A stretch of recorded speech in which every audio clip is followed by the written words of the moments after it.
வணக்கம். மதிமுகம் செய்திகள். இன்றைய முக்கிய நிகழ்வுகளை பார்ப்பதற்கு முன்பாக தலைப்பு செய்திகளை பார்க்கலாம். இலங்கை கடற்படையால் 11 மீனவர்கள் சிறைப்பிடிப்பு. விடுவிக்க கோரி ஒன்றிய அமைச்சருக்கு முதலமைச்சர் கடிதம். கோவில் கருவறைக்குள் சமத்துவம் நிலவ வேண்டும். முதலமைச்சர் மு.க. ஸ்டாலின் பேச்சு. உக்ரைனுக்கு துணையாக இந்தியா நிற்க வேண்டும். பிரதமர் மோடியிடம் அதிபர் விளாடிமிர் ஜெலன்ஸ்கி வலியுறுத்தல். 100 நாள் வேலை திட்டத்தின் அவலம். கிராமங்களுக்கு பிரதமர் மோடி செய்துள்ள துரோகத்திற்கான சாட்சி என மல்லிகார்ஜுன கார்கே விமர்சனம். சொத்து விவரங்கள் சமர்ப்பிக்கவில்லை எனில் சம்பளம் கிடையாது. அரசு ஊழியர்களுக்கு அதிரடி உத்தரவு. இலங்கை கடற்படையினரால் சிறைப்பிடிக்கப்பட்டுள்ள மீனவர்களையும் அவர்களது மீன்பிடி படகுகளையும் உடனடியாக விடுவித்திட தேவையான நடவடிக்கைகளை விரைந்து மேற்கொள்ள வேண்டும் என வலியுறுத்தி ஒன்றிய வெளியுறவுத்துறை அமைச்சர் எஸ். ஜெய்சங்கருக்கு முதலமைச்சர் மு.க. ஸ்டாலின் கடிதம் எழுதியுள்ளார்.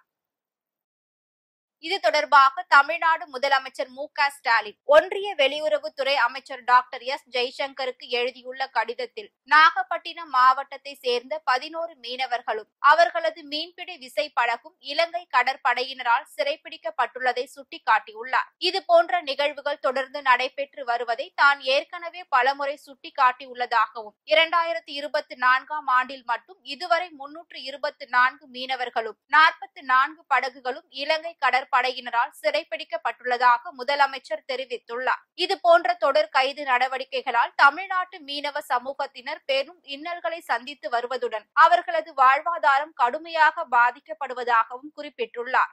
மேலும் கடந்த 2 வாரங்களில் இலங்கையை சேர்ந்த அடையாளம் தெரியாத நபர்கள் கடலில் மீனவர்களை தாக்கிய சம்பவங்களை சுட்டிக்காட்டியுள்ள முதலமைச்சர் மு.க. ஸ்டாலின் இந்த பிரச்சனைக்கு உடனடியாக தீர்வு காண வேண்டியது அவசியம் என்று தனது கடிதத்தில் குறிப்பிட்டுள்ளார். எனவே கைது செய்யப்பட்டுள்ள அனைத்து மீனவர்களையும் மீன்பிடி படகுகளையும் விரைந்து விடுவிப்பதற்கு உறுதியான தூதரக நடவடிக்கைகளை உடனடியாக மேற்கொள்ளுமாறு ஒன்றிய வெளியுறவுத்துறை அமைச்சர் டாக்டர் எஸ். ஜெய்சங்கருக்கு எழுதியுள்ள கடிதத்தில் முதலமைச்சர் மு.க. ஸ்டாலின் வலியுறுத்தி கேட்டுக் கொண்டுள்ளார்.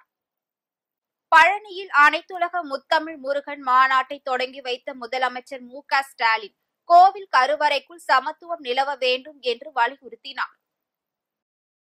திண்டுக்கல் மாவட்டம் பழனியில் உள்ள பழனி ஆண்டவர் கலை பண்பாட்டு கல்லூரியில் 2 நாட்கள் அனைத்துலக முத்தமிழ் முருகன் மாநாடு நடைபெற்றது. இதனை ஒட்டி நாதஸ்வர தவில் இசையுடன் ரத்னகிரி பாலமுருகனடி சுவாமிகள் மாநாட்டு கொடியை ஏற்றி வைத்தனர். அதனைத் தொடர்ந்து காணொலி வாயிலாக கலந்து கொண்ட முதலமைச்சர் மு.க. ஸ்டாலின் முருகன் மாநாட்டை தொடங்கி வைத்தார். அப்போது மாநாட்டில் இறைவணக்க பாடலை சீர்காழி சிவசிதம்பரம் பாடிய நிலையில் முதலமைச்சர் மு.க. ஸ்டாலின் எழுந்து நின்று மரியாதை செலுத்தினார். பின்னர் பேசிய முதலமைச்சர் மு.க. ஸ்டாலின் கடந்த 3 ஆண்டுகளில் தமிழ்நாட்டில் உள்ள கோவில்களில் மேற்கொள்ளப்பட்ட திருப்பணிகள் குறித்து பட்டியலிட்டார். குறிப்பாக நிலம் மீட்பு, புனரமைப்பு பணிகள் உள்ளிட்டவை குறித்து முதலமைச்சர் மு.க. ஸ்டாலின் மேற்கோள் காட்டினார். தொடர்ந்து பேசிய அவர் ஆலய வழிபாடுகளில் தமிழ் மொழி முதன்மை பெற வேண்டும் என்று கூறினார். மேலும் கோவில் கருவறைக்குள் மனிதர்களுக்கு இடையே பாகுபாடு காட்டாத சமத்துவம் நிலவ வேண்டும் என்று முதலமைச்சர் தெரிவித்திருந்தார். அனைத்து துறைகளிலும் சமமான வளர்ச்சி இருக்க வேண்டும் என்ற நோக்கில் இந்து சமய அறநிலையத்துறையும் சிறப்பாக செயல்பட்டு வருவதாக சுட்டிக்காட்டிய முதலமைச்சர் அனைத்து தரப்பினரும் கலந்து கொண்டுள்ள அனைத்துலக முத்தமிழ் முருகன் மாநாட்டை சிறப்பாக நடத்துவதற்கு வாழ்த்து தெரிவித்தார். இந்த மாநாட்டில் பல்வேறு நாடுகளை சேர்ந்த பக்தர்களும் கலந்து கொண்டுள்ளனர். உக்ரைனுக்கு துணையாக இந்தியா நிற்க வேண்டும் என பிரதமர் மோடியிடம் அந்நாட்டின் அதிபர் விளாடிமிர் ஜெலன்ஸ்கி வலியுறுத்தியுள்ளார்.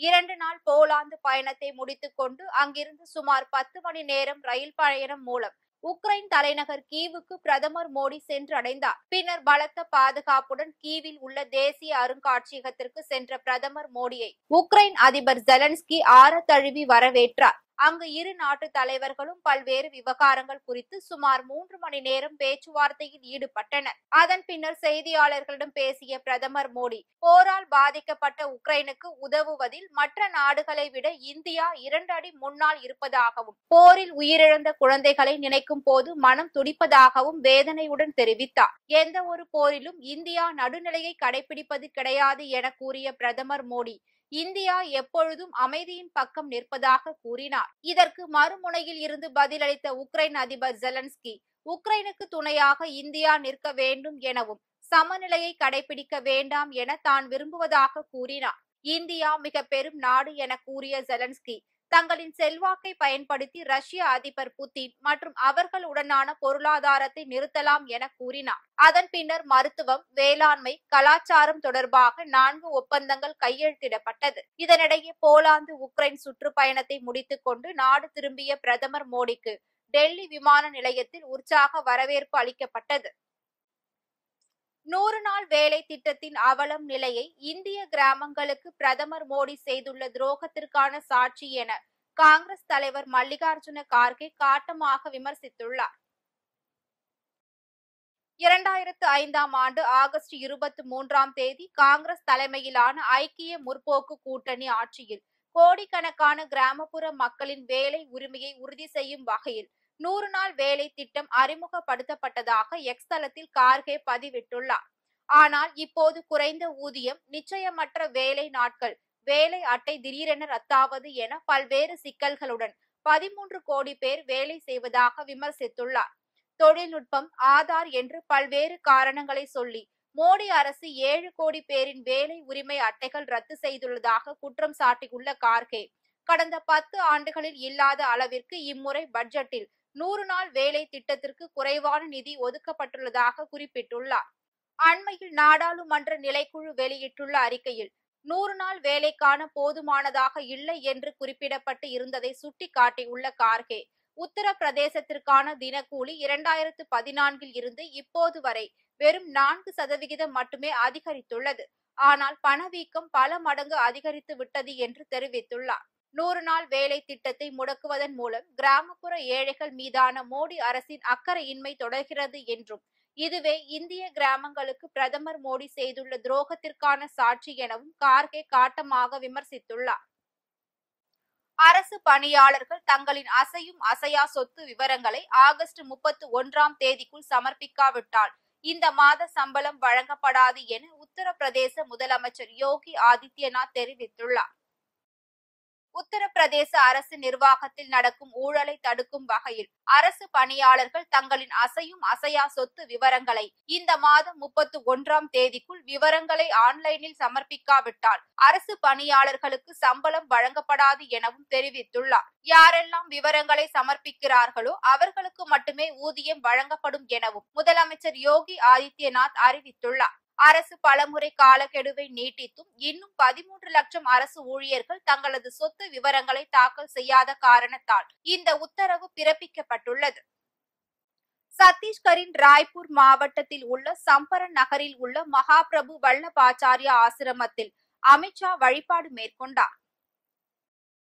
வல்லப பிரிவை நிறுவிய மகாபிரபு வல்லபாச்சாரியார் பிறந்த இடமாக கூறப்படும் சம்பாரன் 40 கிலோமீட்டர் தொலைவில் அமைந்துள்ளது. அங்குள்ள பிரகத்யா பைதக்சி கோவில் மற்றும் சம்பேஸ்வரர் மகாதேவ் கோவிலில் அமித்ஷா வழிபாடு செய்தார். அமித்ஷாவுடன் சத்தீஸ்கர் முதலமைச்சர் விஷ்ணு தியோ சாய், துணை முதலமைச்சர் விஜய் சர்மா, உள்துறை அமைச்சர் மற்றும் ராய்ப்பூர் எம்பி பிரிஜ்மோகன் அகர்வால் ஆகியோர் உடன் இருந்தனர். ஆம்ஸ்ட்ராங் கொலை வழக்கில் தேடப்பட்டு வரும் மொட்டை கிருஷ்ணன் குறித்து இயக்குனர் நெல்சனிடம் விசாரணை நடைபெற்றது. ஆம்ஸ்ட்ராங் கொலை வழக்கு தொடர்பாக அடையாறில் உள்ள இயக்குனர் நெல்சன் வீட்டிற்கு சென்று தனிப்படை போலீசார் விசாரணை மேற்கொண்டனர். சுமார் 1 மணி நேரமாக இயக்குனர் நெல்சனிடம் விசாரணை நடைபெற்றது. ஆம்ஸ்ட்ராங் கொலை வழக்கில் தேடப்பட்டு வரும் மொட்டை கிருஷ்ணன் இயக்குனர் நெல்சன் மனைவியின் நண்பர் என்பதால் ஏதேனும் தகவல் கிடைக்குமா என்கிற காரணத்திற்காக இந்த விசாரணை நடத்தப்பட்டதாக கூறப்படுகிறது. சென்னையை அடுத்த மாமல்லபுரம் அருகே திருவிடந்தை கடற்கரையில் இருந்து ஸ்பேஸ்லோன் இந்தியா தயாரித்த ரூமி ராக்கெட் வெற்றிகரமாக விண்ணில் ஏவப்பட்டது. தமிழகத்தை சேர்ந்த ஸ்டார்ட் அப் நிறுவனமான space zone India Martin group குழுமத்துடன் இணைந்து மறுபயன்பாட்டுக்கு ஏற்ற வகையில் RHUMI-1 என்ற ராக்கெட்டை உருவாக்கியது. இதுவே இந்தியாவில் தயாரிக்கப்பட்ட முதல் ரீயூசபிள் ஹைபிரிட் ராக்கெட் ஆகும். 3 சோதனை செயற்கைக்கோள்களுடன் தயாரிக்கப்பட்ட இந்த ரூமி ராக்கெட் காலை திருவிடந்தை கடற்கரையில் இருந்து வெற்றிகரமாக விண்ணில் ஏவப்பட்டது. இலங்கை அரசுடன் பேச்சுவார்த்தை நடத்தி மீனவர் பிரச்சினைக்கு நிரந்தர தீர்வு காண மத்திய மாநில அரசுகள் நடவடிக்கை எடுக்க வேண்டும் என பாமக தலைவர் அன்புமணி ராமதாஸ் கோரிக்கை விடுத்துள்ளார். இது குறித்து தனது எக்ஸ் தளத்தில் பதிவிட்டுள்ள அவர், கடந்த 2 மாதங்களில் மட்டும் தமிழ்நாடு மீனவர்கள் 120 பேரை இலங்கை கடற்படை கைது செய்துள்ளது. அவர்களில் 52 பேர் மட்டுமே விடுதலை செய்யப்பட்ட நிலையில் மீதமுள்ள 68 பேரும் இலங்கை சிறைகளில் அடைக்கப்பட்டுள்ளதையும் சுட்டிக்காட்டியுள்ளார். தமிழ்நாடு மீனவர்கள் இலங்கை கடல் எல்லைக்குள்ளும், இலங்கை மீனவர்கள் இந்திய கடல் எல்லைக்குள்ளும் நுழைவதை தவிர்க்க முடியாது எனவும், இதை கருத்தில் கொண்டு இலங்கை அரசுடன் பேச்சுவார்த்தை நடத்தி மீனவர் சிக்கலுக்கு நிரந்தர தீர்வு காண மத்திய மாநில அரசுகள் நடவடிக்கை எடுக்க வேண்டும் என அன்புமணி ராமதாஸ் குறிப்பிட்டுள்ளார். கள்ளர் சீரமைப்பு பள்ளிகளை பள்ளி கல்வித்துறையுடன் இணைக்கும் நடவடிக்கைகளுக்கு கண்டனம் தெரிவித்து அறிவிக்கப்பட்ட உண்ணாவிரத போராட்டம் திட்டமிட்டபடி நடைபெறும் என அதிமுக பொதுச் செயலாளர் எடப்பாடி பழனிசாமி அறிவித்துள்ளார். இது குறித்து அறிக்கை வெளியிட்டுள்ள அவர், கடந்த மே மாதம் வெளியிட்டுள்ள அரசாணையை ரத்து செய்தும் நிர்வாக முறையில் எந்த மாற்றமும் செய்யப்படாது எனவும் அரசு உறுதியளிக்க வேண்டும் என குறிப்பிட்டார். மேலும் இது தொடர்பாக அதிமுகவின் போராட்டம் தொடரும் எனவும் அவர் குறிப்பிட்டுள்ளார். மயிலாப்பூர் நிதி நிறுவன மோசடியில் கைது செய்யப்பட்டுள்ள தேவநாதனின் 27 வங்கி கணக்குகளை பொருளாதார குற்றப்பிரிவு காவல்துறையினர் முடக்கியுள்ளதாக தகவல் வெளியாகியுள்ளது. மயிலாப்பூர் நிதி நிறுவனத்தின் மீது 300க்கும் மேற்பட்ட புகார்கள், தேவநாதன் மீது 800க்கும் மேற்பட்ட புகார்கள் வந்துள்ள நிலையில் நிதி நிறுவன மோசடியில் கைது செய்யப்பட்டுள்ள தேவநாதனின் 27 வங்கி கணக்குகளை பொருளாதார குற்றப்பிரிவு போலீசார் முடக்கியுள்ளதாக தகவல் வெளியாகியுள்ளது. மேலும் தேவநாதனுக்கு தொடர்புடைய 2 கட்டிடங்களுக்கு சீல் வைத்துள்ளனர். இதுவரை 8 கட்டிடங்களுக்கு சீல் வைக்கப்பட்டுள்ளது. தலைமறைவாக இருந்த தேவநாதனை கடந்த 13ஆம் தேதி காவல்துறையினர் கைது செய்து சிறையில் அடைத்தனர். தேவநாதனை 7 நாட்கள் காவலில் எடுத்து விசாரிக்க பொருளாதார குற்றப்பிரிவு காவல்துறையினர் நீதிமன்றத்தில் மனு தாக்கல் செய்ய உள்ளதாகவும், தலைமறைவாக உள்ள நிதி நிறுவனத்தின் சில இயக்குநர்களையும் காவல்துறையினர் தேடி வருவதாகவும் தகவல்கள் வெளியாகியுள்ளன. நாம் தமிழர் ஒருங்கிணைப்பாளர் சீமான் மற்றும் அவரது கட்சி பொறுப்பாளர்கள் 2 மீது மான நஷ்ட வழக்கு தொடர உள்ளதாக திருச்சி எஸ்பி வருண்குமார் திட்டவட்டமாக தெரிவித்துள்ளார்.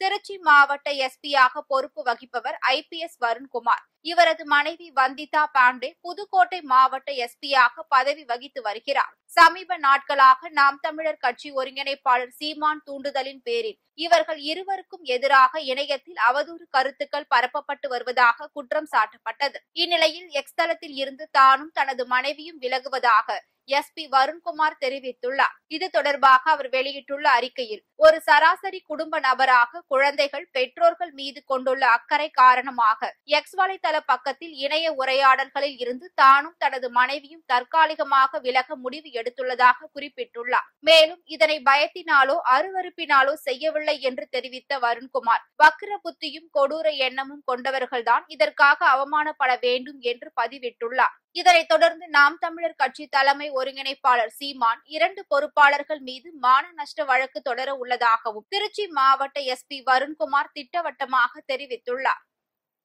தமிழகத்தில் எந்த ஒரு கட்சியாக இருந்தாலும் ஆன்மீகத்தை பற்றி பேசாமல் இனிமேல் அரசியல் செய்ய முடியாது என்று தெலுங்கானா முன்னாள் ஆளுநர் தமிழிசை சவுந்தரராஜன் தெரிவித்துள்ளார்.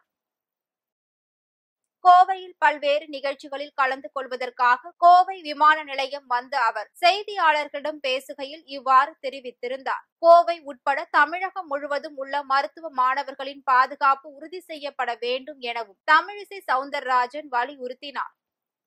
ஆன்மீக பூமிதான். யார் வேண்டுமானாலும் சனாதன தர்மத்தை கூட எதிர்த்து பேசினால் கூட அவர்கள் ஆன்மீகம் பேசாமல் இனிமேல் தமிழகத்தில் அரசியல் செய்ய முடியாது என்பதை இந்த முத்தமிழ் முருகன் மாநாடு உணர்த்துகிறது. 1.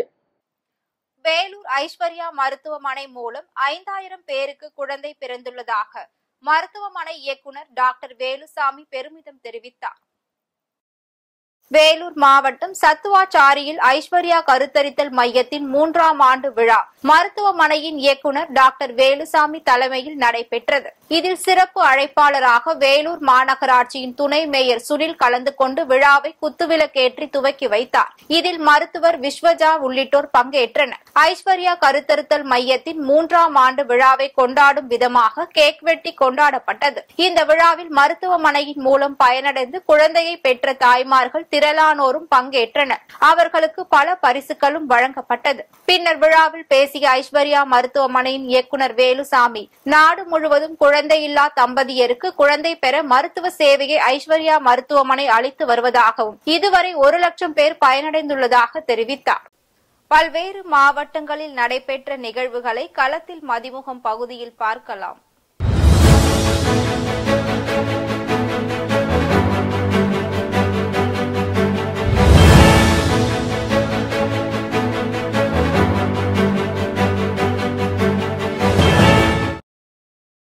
அரியலூர் வட்டம் தேலூர் அரசு உயர்நிலைப் பள்ளியில் கணினி அறையில் ஏற்பட்ட தீ விபத்தினால் உண்டான கரும்புகையினால் மயக்கம் ஏற்பட்டு அரியலூர் அரசு மருத்துவக் கல்லூரி மருத்துவமனையில் சிகிச்சைக்காக அனுமதிக்கப்பட்டுள்ள பள்ளி மாணவ மாணவிகளை போக்குவரத்து துறை அமைச்சர் சிவசங்கர் நேரில் சென்று பார்வையிட்டு அவர்களின் உடல்நலம் குறித்து கேட்டறிந்தார். அவருடன் மாவட்ட ஆட்சித்தலைவர் ரத்தினசாமி, மருத்துவர்கள், அரசு அலுவலர்கள் உடன் இருந்தனர். கோவை வடவள்ளி பகுதியில் உள்ள நேர்டு தொண்டு நிறுவனம் கடந்த 40 ஆண்டு காலமாக செயல்பட்டு வருகிறது. இந்நிலையில் பெண் தொழில் முனைவோர்களின் வாழ்வாதார மேம்பாடு மற்றும் வளர்ச்சி குறித்த கருத்தரங்க நிகழ்ச்சி நடைபெற்றது. இதில் நபார்டு வங்கியின் பொது மேலாளர் திருமால் ராவ் கலந்து கொண்டு பெண்களின் சுய முன்னேற்றத்திற்கான வேலை வாய்ப்புகள், தொழில்நெறி வழிகாட்டுதல் குறித்து எடுத்து கூறினார். மயிலாடுதுறை மாவட்டத்தில் கடந்த 2015ஆம் ஆண்டு 15 வயது சிறுமி ஒருவர் பாலியல் வன்கொடுமைக்கு ஆளானார். அது தொடர்பாக குத்தாலத்தை சேர்ந்த 29 வயதான ராஜேஷ் போக்சோ சட்டத்தில் கைது செய்யப்பட்டார். இவ்வழக்கில் சிறப்பாக புலன் விசாரணை செய்து திறம்பட நீதிமன்ற அலுவல் புரிந்த மயிலாடுதுறை மாவட்ட குத்தாலம் காவல் நிலைய போலீசாரை திருச்சி மண்டல காவல்துறை தலைவர் கார்த்திகேயன், தஞ்சாவூர் சரக காவல்துறை துணைத் தலைவர் ஜியா உல்லாக், மயிலாடுதுறை மாவட்ட காவல் கண்காணிப்பாளர் ஸ்டாலின் ஆகியோர் வெகுவாக பாராட்டினர். திருப்பத்தூர் மாவட்டம் திருப்பத்தூர் நகராட்சிக்கு உட்பட்ட 15வது வார்டு பாரதிதாசன் பகுதியில் சுமார் 300க்கும் மேற்பட்ட குடும்பங்களில் 1000க்கும் மேற்பட்ட பொதுமக்கள் வசித்து வருகின்றனர். இந்த நிலையில் அப்பகுதியில் உள்ள பாதாள சாக்கடை கழிவுநீர் கடந்த சில 6 மாதங்களுக்கும் மேலாக வெளியேறி சாலை மற்றும் தெருக்களில் பெருக்கெடுத்து ஓடி வருகிறது. இந்த சம்பவம் தொடர்பாக அப்பகுதி மக்கள் அளித்த புகார் குறித்து அதிகாரிகள் எந்த ஒரு நடவடிக்கையும் எடுக்காததால் அப்பகுதி மக்கள் போராட்டத்தில் ஈடுபட போவதாக தெரிவித்துள்ளனர். நகராட்சிக்குட்பட்ட 15வது வார்டு, இந்த 15வது வார்டுல குறிப்பாக சொல்லணும் அப்படின்னு சொன்னா பாரதிதாசன் நகர்ல என்ன அப்படின்னா பாதாள சாக்கடை ஓடிட்டு இருக்கு. இந்த பாதாள சாக்கடையை முறையாக சுத்திகரிப்பு செய்யறதுல அந்த கழிவுநீர் என்ன அப்படின்னா திறந்த வெளியில ஓடுறதுனால பள்ளி கல்லூரி மாணவர்கள் மிக அதிக அளவில் வர்றது மிகுந்த பாதிப்புள்ளாயிருக்கு. அதில் குறிப்பாக சொல்லணும்னா நோய் தொற்று மிக அதிக அளவில் ஏற்படுவதற்கான வாய்ப்பு இருக்குது. மனித கழிவுகள் எல்லாம் இருக்குது கலந்து போகிறதுனால இப்போது மழை காலமாக இருக்குது. இந்த மழை காலம் இன்னும் அதிக அளவில் இருக்குது.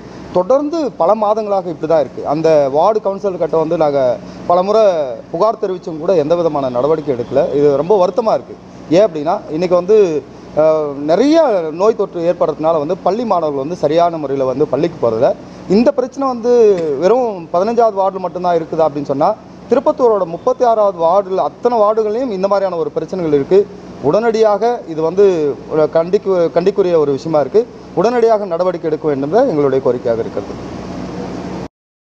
கரூர் மாநகராட்சியில் உள்ள பழமை வாய்ந்த சிவாலயமான அருள்மிகு ஸ்ரீ அலங்காரவள்ளி சவுந்தர நாயகி உடனாகிய அருள்மிகு ஸ்ரீ கல்யாண பசுபதீஸ்வரர் ஆலயத்தில் ருத்ராட்ச மாலைகள் அணிந்து விரதத்தை தொடங்கும் நிகழ்ச்சி நடைபெற்றது. இதில் ஆண்கள், பெண்கள் என ஏராளமான சிவனடியார்கள் ருத்ராட்ச மாலை அணிந்து விரதத்தை தொடங்கினர். இதில் கரூர் சுற்றுவட்டார பகுதியை சேர்ந்த ஆண்கள், பெண்கள், குழந்தைகள் என பலருக்கு ஓதுவார் தண்டாயுதபாணி ருத்ராட்ச மாலை அணிவித்தார்.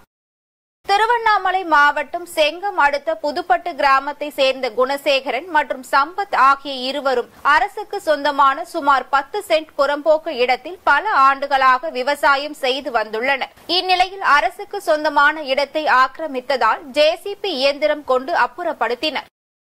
திருப்பத்தூர் மாவட்ட ஆட்சியர் அலுவலக வளாகத்தில் தமிழ்நாடு குடிநீர் வடிகால் வாரியம் சார்பில் மழைநீர் சேகரிப்பு பேரணியை மாவட்ட ஆட்சியர் தர்பகராஜ் கொடியசைத்து பேரணியை துவக்கி வைத்தார். ராணிப்பேட்டை மாவட்டம் அரக்கோணம் ரயில் நிலையத்தில் தனியாக நின்று கொண்டிருந்த சிறுமிகளை அரக்கோணம் ரயில்வே இருப்பு பாதை காவல்துறையினர் ஒரே நாளில் வெவ்வேறு நேரங்களில் மீட்டு பத்திரமாக ஒப்படைத்தனர். ஒரே நாளில் அரக்கோணம் ரயில் நிலையத்தில் வெவ்வேறு நேரங்களில் 3 சிறுமிகள் மீட்கப்பட்ட சம்பவம் பெரும் அதிர்ச்சியையும் பரபரப்பையும் ஏற்படுத்தியுள்ளது. அண்ணனின் மனைவியை நகைக்காக காரில் கடத்தி சென்று பாலியல் பலாத்காரம் செய்து கொலை செய்த கொழுந்தனுக்கு நாகர்கோவில் மகிளா நீதிமன்றம் ஆயுள் தண்டனை விதித்து தீர்ப்பளித்துள்ளது. 2011 முள்ளங்கி விலையை சேர்ந்த ஜோஸ் என்பவரது மனைவியை காரில் கடத்தி பலாத்காரம் செய்து கொன்றதாக வழக்கு தொடரப்பட்டது. இந்த வழக்கு நாகர்கோவில் மகிளா நீதிமன்றத்தில் நடந்து வந்த நிலையில் நீதிபதி சுந்தரையா குற்றவாளியான கொழுந்தனுக்கு ஆயுள் தண்டனை விதித்து உத்தரவிட்டார். மேலும் அவருக்கு அபராதமாக 3000 ரூபாயும் விதிக்கப்பட்டது. அம்மூர் நெல் ஒழுங்கு முறை விற்பனை கூடம் விவசாயிகள் பயிரிடும் தோட்டத்தை மாவட்ட ஆட்சியர் சந்திரகலா நேரடியாக பார்வையிட்டார்.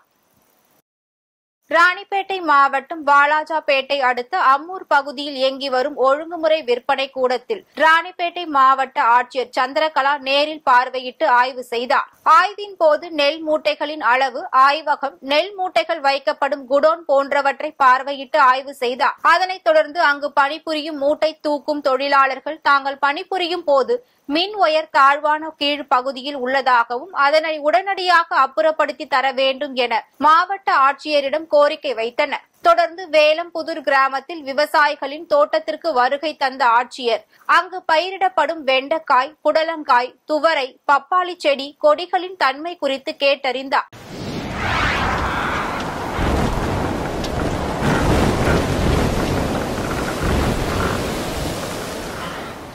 தமிழ்நாட்டில் ஓரிரு இடங்களிலும் புதுச்சேரி மற்றும் காரைக்கால் பகுதிகளிலும் இன்றும் நாளையும் இடி மின்னலுடன் கூடிய லேசானது முதல் மிதமான மழை பெய்யக்கூடும் என வானிலை ஆய்வு மையம் தகவல் தெரிவித்துள்ளது. இந்நிலையில் தமிழ்நாட்டில் ஓரிரு இடங்களிலும் புதுச்சேரி மற்றும் காரைக்கால் பகுதிகளிலும் இடி மின்னலுடன் கூடிய லேசானது முதல் மிதமான மழை பெய்யக்கூடும் என வானிலை ஆய்வு மையம் தகவல் தெரிவித்துள்ளது. கமலா ஹாரிஸின் பெயரை மிக சரியாக எப்படி உச்சரிப்பது என அமெரிக்கர்களுக்கு அவரது பேத்திகள் பாடம் எடுத்த சுவாரஸ்ய நிகழ்வு நடைபெற்றது. ஜனநாயக கட்சியின் 4 நாள் மாநாடு சிகாகோவில் நடைபெற்று வருகிறது. மேடைக்கு வந்த கமலா ஹாரிஸின் உறவுமுறை பேத்திகளான இருவர் கமலா ஹாரிஸ் என்ற பெயரை மிக சரியாக உச்சரிப்பது குறித்து பாடல் மூலம் சொன்னபோது மாநாட்டுக்கு வந்திருந்த நூற்றுக்கணக்கான ஜனநாயக கட்சியினர் கமலா கமலா என முழக்கமிட்டது சுவாரஸ்யத்தை ஏற்படுத்தியது. மீண்டும் தலைப்புச் செய்திகள். இலங்கை கடற்படையால் 11 மீனவர்கள் சிறைப்பிடிப்பு. விடுவிக்க கோரி ஒன்றிய அமைச்சருக்கு முதலமைச்சர் கடிதம். கோவில் கருவறைக்குள் சமத்துவம் நிலவ வேண்டும். முதலமைச்சர் மு.க. ஸ்டாலின் பேச்சு. உக்ரைனுக்கு துணையாக இந்தியா நிற்க வேண்டும். பிரதமர் மோடியிடம் அதிபர் விளாடிமிர் ஜெலன்ஸ்கி வலியுறுத்தல். 100 நாள் வேலை திட்டத்தின் அவலம். கிராமங்களுக்கு பிரதமர் மோடி செய்துள்ள துரோகத்திற்கான சாட்சி என மல்லிகார்ஜுன கார்கே விமர்சனம். சொத்து விவரங்கள் சமர்ப்பிக்கவில்லை எனில் சம்பளம் கிடையாது. அரசு ஊழியர்களுக்கு அதிரடி உத்தரவு. இத்துடன் செய்திகள் நிறைவடைந்தன. மீண்டும் செய்திகள் காலை 8 மணிக்கு. மேலும் செய்திகளை தெரிந்து கொள்ள மதிமுகம் பிரைம் யூடியூப் தளத்தில் இணைந்திருங்கள்.